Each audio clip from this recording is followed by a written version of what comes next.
Most people don't realize that the biggest money mistakes aren't flashy or obvious. They're often the quiet traps that creep into our everyday lives. These choices don't just drain your wallet, they silently sabotage your financial future. In this video, I'm going to break down the 7 money traps that are costing you thousands of dollars every single year, and more importantly, how you can avoid them. Hello, my name is Sim. I'm an angel and venture investor, and the very first money trap that I see time and time again, and to be honest, something that I used to do, is keeping all of your money in cash. Now, you might think, well, Sim, isn't it good to be a saver? And honestly, in my own journey, I grew up and I thought that the best thing that I could do is just be a really, really, really good saver. I remember I won like $50 from a chocolate bar, and I got the check for the chocolate bar and I cashed it out and put it in my savings account and never actually ended up spending the money. To me, I was like, oh, $50, that's a lot of money. I'm like 12 years old. I just didn't feel like I needed to do anything with money other than save it. And if you grew up in an immigrant household, especially, saving money is like the holy grail of what you can do. However, now that I have gotten older and I understand financial literacy, saving all of your money in cash actually is a terrible way to be managing your money, because all of your money ends up being just at risk with inflation. Every single year, inflation chips away 2 to 3 to sometimes 7% of the value of your dollar. And what you end up seeing is if you have $1,000 saved up, what $1,000 can buy you now is so much less than what $1,000 can buy you in 10 years' time, or even in 5 years' time. It's the reason why a cup of coffee now costs like $7 or $8, but when we were younger, you could get a cup of coffee for $4 to $5. And this is really interesting to see all around the world. In the UK especially, over 60% of UK savers prefer to keep their cash over investing, and nearly half don't plan to invest within the next year. And unfortunately, women are more likely to feel this way. Only 42% of men feel this way, but 56% of women feel strongly about it. And the issue with it is that when you have, let's say, $20,000 to invest, if you put that into an investment portfolio, that could grow to $64,000 in 20 years. You might say, Sim, that's not really a lot of money, which is true. But if you had just saved that money and it had, a small interest rate in an online savings account, that would only go up to $33,000 if you'd kept it in a cash account. And so that means that you would have made 50% less money just by the different places that you put your money into. And that can be quite a life-changing sum if you really think about the value that your dollar can have if it's being invested versus if it's being saved. Now, women on average keep 69% of their wealth, 68% of their wealth in cash, so a large percentage of our portfolio ends up not getting access to the volatility of the market. And the volatility of the market isn't just it going down, it also means it can go up. And over a long period of time, that volatility averages out, and you tend to see portfolio returns that are in alignment with your risk tolerance. But if you're keeping everything in cash, you're actually setting yourself up to be losing a small chunk of money every single year with inflation, which is why a lot of wealthy people will invest their money to avoid inflation. They're trying to get around it. They're trying to skirt it. But it's not something that we get taught at school, so it feels very confusing. But the bottom line is that put some money aside for an emergency fund, 3 to 6 months of living expenses, but do not keep hoarding cash and do not let it derail you from your long-term growth. The second trap that I come across, and again, these are all things I have made a mistake with, so by no means am I coming from a higher than thou place, or by no means am I preaching. These are some of the things I've had to learn. But the second one is keeping up with fashion trends. It doesn't sound like a trap. I mean, who doesn't want to buy a nice outfit? Who doesn't want to buy a nice coat? Who doesn't want to feel good? And there's something to be said about putting together a fit that you feel strong in and that you go to a job interview for and absolutely nail it, or go meet a client and seal the deal. It is so incredibly important to feel good in what you wear. I completely understand that. However, 57% of Gen Z reported feeling financial strain from just trying to keep up with fashion trends, and this is very similar with our millennial counterparts. And the issue with fashion trends is that they don't last, and there will be another thing. And if you could have your wardrobe made up of one option, you don't want a wardrobe that is primarily made out of trend pieces, because the trends change and therefore you will not be able to reuse those clothes. And then you have to throw them out and replace them with the next trendy piece. Versus if you have a smaller, even if it's more expensive, but just smaller closet of really high quality pieces that are timeless, like a black coat that's going nowhere, a black pair of slacks that's going nowhere. Just clothes that make you feel good, but also can be timeless and can be pieced with other items. That's going to save you so much money in the long term, because you're not spending every single time there's a new season piece or there's a new item that comes out.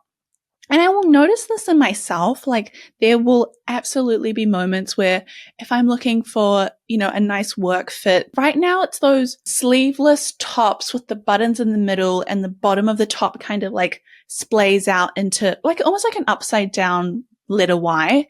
And those are really cute. And I've like almost gone ahead and bought them, but I know that in a few years' time, this is a very trendy piece. It's not going to always be around. And I'm much better off buying like a nice silk blouse that is a typical office blouse, and it will be around forever and it will last a long period of time. But as soon as you try to stick to fashion trends, you almost get sucked into the cycle of keeping in it. I always feel like the fashion world, or like fashion critics, are like, it's like a door, and once you open it, it is very, very difficult to get out. It is very difficult to appear like someone that puts in a lot of effort into their fashion and then turns around. It's like you're not allowed to say, hey guys, I don't want to keep up to date with all the trends. And you almost get like penalized for people are like, oh, you can't keep up, you can't keep buying. Like, what a loser. It's like this really hard thing to get out of. And so it is almost easier to not fall into the pit of following every single fashion trend. Of course, like, there should be space in your wardrobe to buy nice things that you hope will last a long time. But if you definitely get the sense that this is something that is going to be amazing for like less than 12 months or, 12 months at best, it is much easier to save your money and put it towards something that is more timeless and just lasts you a lot longer. Now, the third trap that you want to avoid at all costs, and again, something I've done before, without a doubt, is emotional investing with FOMO, or fear of missing out investing. This is something that I did myself. There was a stock that was very, very popular, becoming a meme stock, and I bought it, and I remember seeing it like rise, and I was like, oh my God, I'm so smart. And then within the same day it started dropping, and I was like, what have I done? Like, I know better than this to be buying something just out of the fear that everyone else is doing it, and I'm like kind of making a rash decision and I'm speculating. And the truth is, like, the real way to grow your money in like a safe, well, I guess not safe, but in a steady and kind of logical way is not by trying to pick like penny stocks. It's not by trying to pick a couple of winners. It is so difficult to invest consistently and make returns consistently with that form of investing. All the research tends to show, all the studies tend to show, it's long-term investing in broad market index funds with low management fees. That is one of the best ways to invest for a long-term stable portfolio. But that's all very easy to say. It's like telling you to get it 10,000 steps and eat whole foods. It's like, okay, I know that. But if I am tempted with a beautiful banoffee pie, I don't know what you want me to do, because it is right there.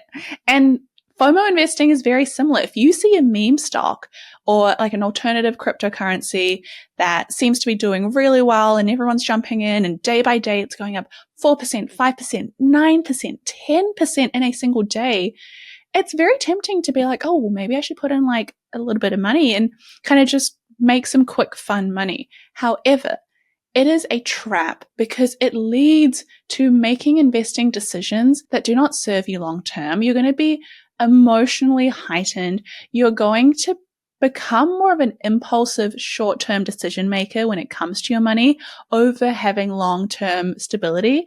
And honestly, you're very likely to not make money than to make money. It's only going to increase your anxiety.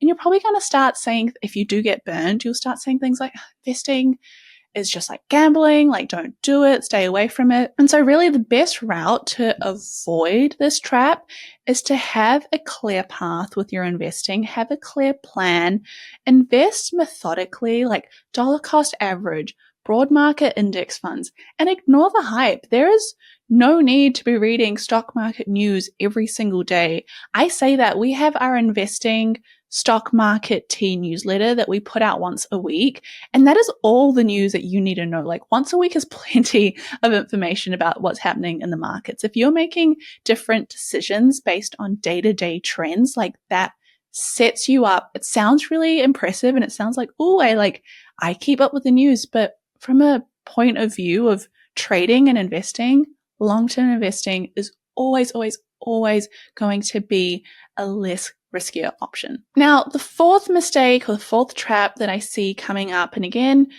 very easy to fall into this. There is no judgment here. Trying to live outside of your means or spending more than you earn.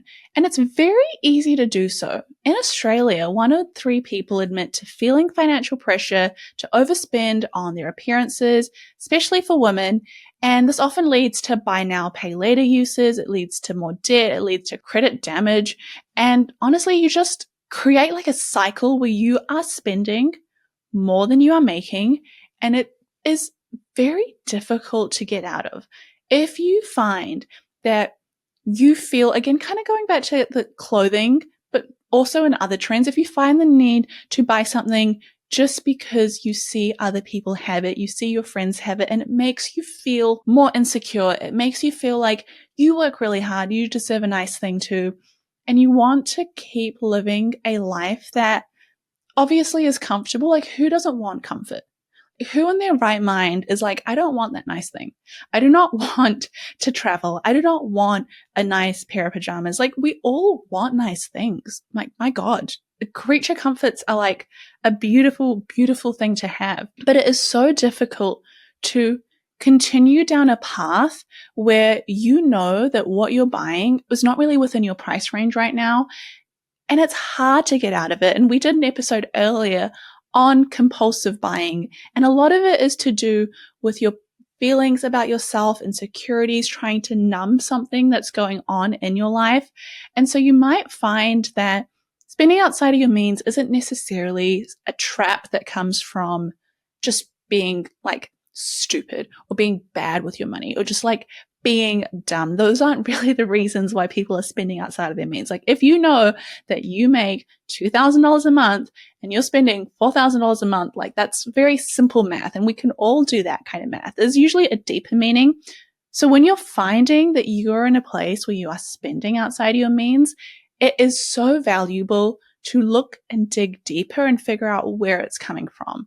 Because if you find yourself going down that path and trying to keep up with the Joneses, it's an impossible way to live, because there will always be someone that has spent more than you, and you will always be trying to catch up and chase them and chase that, fun but very fleeting feeling. The fifth trap is one that I hope I don't get in trouble for, because it might be controversial, but I think it is a trap to get a credit card if you do not trust yourself. And the reason I say it's a trap is credit cards are a powerful tool, right? But if you do not have the discipline around them, they can also be quite a dangerous tool. In my personal experience, I have found that you kind of know deep down like what kind of person you are. Like, are you someone that is type A, you pay it off on time, you use it for points, and it makes sense for you? And if you are, incredible, get a credit card. We have a company credit card because we buy a lot of things through the company. Like, for example, if we have a consultant, we'll pay them through the company credit card, and that gives us credit card points, and that then helps pay for like flights or travels within like a work context. But I don't actually have a personal credit card. And I don't have a personal credit card because I know that if I am quite forgetful, so if I don't pay off my balance, I'm just going to forget. Let's be honest, I'm literally just going to forget. And if I forget, then I have this interest that I have to pay, and then I get mad at myself, and then I don't want to log into the account because I'm mad at myself, and it just spirals. Like, I have seen how I behave with the bills that I have to pay when I have like a parking fine. And God forbid, if this is how I behave with a parking fine, God help me if I have some credit card debt, because I just don't know if I have like the willpower to open up the app, even though that sounds so incredibly terrible. But I also know that with myself personally, I mean, and this is going to be different for everyone, but with myself personally, if I see that my bank account has $500 in my spending account, then I'm going to spend that money. If I have $500 in a spending account, but I also have a credit card and I spend $100 on my credit card, in my head, I don't think I have $400 left. In my head, I'm like, oh, but my debit card still has $500. And so there's a psychological ease that you experience when you have a credit card, and it can cause you to spend money that you don't really realize that you don't have.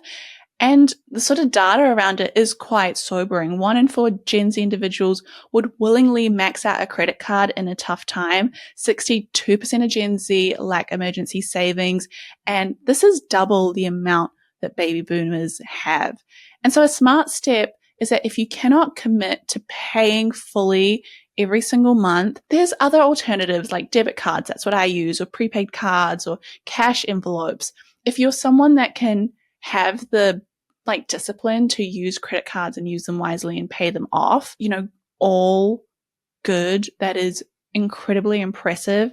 And you should, the benefits that you get from using credit card points to get cashbacks, get flight upgrades, get hotel benefits, absolutely do it. But it can be such a horrible, horrible, horrible trap.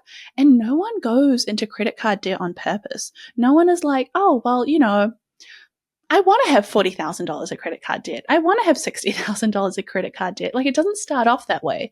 It's these small behaviors that add up, and before you realize it, you're in a really tough position, and it's very emotionally, physically, mentally, financially draining, and it's not impossible to get out, but it's hard when you're already there. And so if you can avoid it to begin with, that's a good place to start. The 6th biggest mistake that I see people make that is such a money trap is buying more home than you can afford. Let me say that again. Buying more home or more house than you can afford. On average, if you think about it, if I was like, hey, listen, what is your dream home? What does your dream home look like? Usually your dream home is bigger than a standard, small brick 3-bedroom, 1-bathroom house. Usually people's dream homes are larger. They're like mansions or mini mansions. They look like palaces. They have high ceilings. They have tennis courts and pools. And if not that, they at least are nice big homes. And maybe I'm wrong. So tell me if I'm wrong. Let me know in the comments. I'm happy to eat my words. But I don't think people often say my dream home is a cozy little apartment or a cozy little house with 1 bedroom and 1 bathroom. And so it naturally makes sense that when we think of what's our dream life involves a large home. But the bigger the house, the bigger the bills. The bigger the house, the bigger the bills. Just remember that. And if you find that you have a small home, and I see this happen time and time again. This is a very common journey. Someone, a young professional couple, they'll buy a home. It's a small home, and they're like, okay, this is great. And then they'll be like, oh, well, we're killing it in our careers. Let's upgrade. Let's get a nicer home and a bigger home because we can afford this little one, and we have the down payment. We've got some equity in this house. Let's get something nicer. And by all means, there is nothing wrong with that. But if they end up buying the nicest home that they can afford, they're now also paying for garden maintenance, paying for pool maintenance. The taxes on their home increase if they live in a country that pays taxes, or if they live in a country like New Zealand, your council rates increase significantly. The bigger the house, the bigger the rates. The more expensive the house, the more expensive the taxes. Your insurance increases. Your electricity bill increases. You suddenly are like, oh my God, I can't do mow all the lawns all the time. And then you have to hire someone to manage that and manage the garden. And it just becomes this big liability. And you'll end up finding that no matter where in the world you live, getting a bigger house just means more costs. In the US, on an average home, people are spending $18,000 annually every single year on maintenance, on utilities, property taxes, insurance, renovations. And that's the average house. If you're getting a nicer house, it is not uncommon to hear people spending $50,000 just to manage the house that they have bought. And on top of that, I've seen this happen, and this thing irks me, but then I also understand the other side. Imagine all the times that you have someone coming to renovate your house, or you have a plumber, or you have someone coming to quote you something. If a plumber goes to a fancy home in a fancy area, there is probably a good chance you're going to get a different quote from this plumber than if he came to your smaller, maybe more rundown house in a, maybe more averaged area. Same plugging, unplugging of toilets, probably different prices. And also, the issue with having a large home is you're essentially overexposing yourself to a single asset class, especially if you live in an area that is susceptible to natural disasters, which I feel like at this point is the whole world. Like, you look at Australia and you're like, oh, they get floods and they get bushfires. And then you're like, okay, well, what about the US? They get tornadoes, hurricanes, bushfires. I feel like I'm missing something. And then you go like New Zealand. You're like, oh, New Zealand will be fine. Fault lines, earthquakes, also flooding, also fires. And if you live in a city called Christchurch, all three at the same time, funnily enough. Every part of the world is now becoming more susceptible to natural disasters. But natural disasters aside, having exposure to a single asset can really reduce your flexibility. It can increase your vulnerability, and you can accidentally become what people call asset rich, cash poor. You have a nice big home, but all of your money is going into paying off this home. And it feels really nice at the start. You go to the open homes, you see a beautiful house, you see your life in it. And then fast forward 2 years, you've lived in this house. It just becomes a house. And you're like, oh my God, I have poured so much money into this home. And I remember speaking with some women earlier, and they were explaining how they had bought these beautiful, they were two different women, two different families. They both bought these beautiful large homes, and they were thinking of actually downsizing. And one of them said, like, between me and my small family, like, we really just use the living room, the kitchen, and our bedroom, and like one of the bathrooms. And we have this big house with all these extra rooms, and we don't use them. And it's such a waste of space, and would kind of prefer to have a smaller mortgage. And so when you have a large home, you're just increasing a lot of costs. And sometimes it's easier to just rent a really nice house for a little bit of time just to see what it's like, scratch that itch if you can. But continuing to want more and more and more and bigger and bigger and bigger. My dad always says Warren Buffett has stayed in the same home he bought, like pre-being successful Warren Buffett that he's known for today. And so I tell myself, if Warren Buffett can live in the same house, like, I can do the same thing. And now the final trap that, again, time and time we all fall into, I am no different, is the trap of comparing your financial journey to others, to your peers, to people online. And it's one of those things that everyone tells you, don't compare your journey. Just compare your journey with your past self. That's the only person you're in competition with, blah, blah, blah, blah, blah. And I agree, but to do it is just such a different story. Like, I understand, don't compare myself to others. Compare myself to my journey. No one else has had my journey. I should be proud of how far I have come. But it is so easy and so much easier to just look at people that have done so much more or have achieved more or have nicer things and seem like they cracked the code. Like, I'm working on this, but I would meet people and they'd have these amazing companies and I'd be like, oh my God, that's so cool. Like, what a great career. What a great life. Like, and most of the time I was able to use that as motivation and be like, that's amazing. I'm so proud of what they've achieved. That means I can achieve that same thing too. But I had to learn that the answer wasn't continue to look at what other people are doing and try and always derive motivation from it. Sometimes it's okay to just stop looking at what other people are doing. Sometimes it's okay to just put your head down and focus on yourself and go, what other people do with their money and how they make money is none of my business. And to be even here and to live this life that I live now is such a privilege. I am so blessed in so many different ways, and many of those are not measured with money. They are not things that I can put on a balance sheet. And it's okay to just focus on your own journey. If you continue to keep up with the Joneses, and if you continue to try and be the best in your area or the smartest person or the richest person, there will only really be one man or woman that wins that game. And the current one doesn't seem that happy right now. So is it really a game that we want to win? I heard someone say on a TikTok, funnily enough, and it really resonated with me. She was like, you just have to accept that there will be people that have more money than you, that have nicer things than you, that came from a similar background to you and just ended up doing better than you. And that's okay. Sometimes they have all of that on a credit card and they're in lots of debt and you don't see it.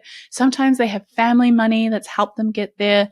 Sometimes they just got lucky or worked harder, but whatever it is it really your business to worry about what other people are doing with their money?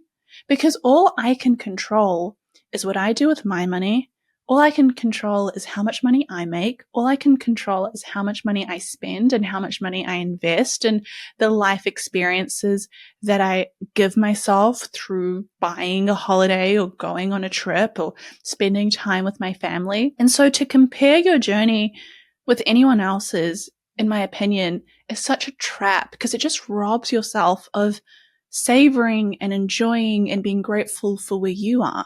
And so while it is very, woo-woo and something that I roll my eyes at myself, it is important to compare yourself only with your past self. And if you see progression every year, every 5 years, every 10 years, like that is something to be incredibly proud of. And don't let anyone take that away from you. So to end it on a bit of a mushy note, I'll probably close up the episode there. But I wanted to say, if you've enjoyed this episode, please let me know. Take a photo, put it on your Instagram story, tag friends that invest. It helps us grow the podcast so much, especially with the new name. And I will see you next week.